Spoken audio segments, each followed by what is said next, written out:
जनजीनं सरकारच्या झुंजा उपटल्या। आज तिरंगा मार्च होणारच। शिवाजी पार्कवर तरुणांचा विजयोत्सव साजरा करणार ठाकरे बंधूंचा इशारा। धर्मेंद्र प्रधानांचा केंद्रीय शिक्षण मंत्रिपदाचा राजीनामा। जंत्रमंतरवरील विद्यार्थ्यांच्या आंदोलनाला मोठं यश। तिन्ही मागण्या मान्य झाल्याने जंत्रमंतरवरील आंदोलन मागे घेण्याची सीजेपीची घोषणा।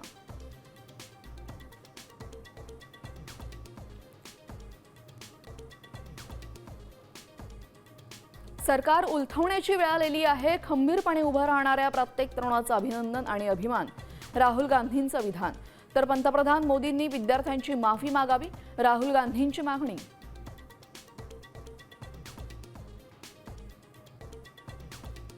आंदोलनामुळे लोकशाहीनं कात टाकली। तरुणांनी सरकारला नैतिक जबाबदारी स्वीकारण्यास भाग पाडलं। युवा शक्तीचा मोठा विजय। शरद पवारांची प्रतिक्रिया।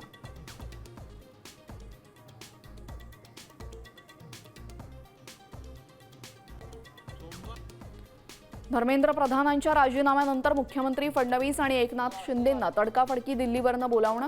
तर फडणवीस देशाचे नवे शिक्षण मंत्री होऊ शकतात। संजय राऊतांचा मोठा दावा। पुण्याच्या घाटमाथ्यावर रेड अलर्ट कायम। तर रायगड, रत्नागिरी, साताराला ऑरेंज अलर्ट। विदर्भातही वादळी पावसाची शक्यता। आता मुंबईकरांनो नो टेन्शन। पाणी पुरवठा करणाऱ्या धरणामध्ये 84% पाणी। 295 दिवसांचं पाणी जमा।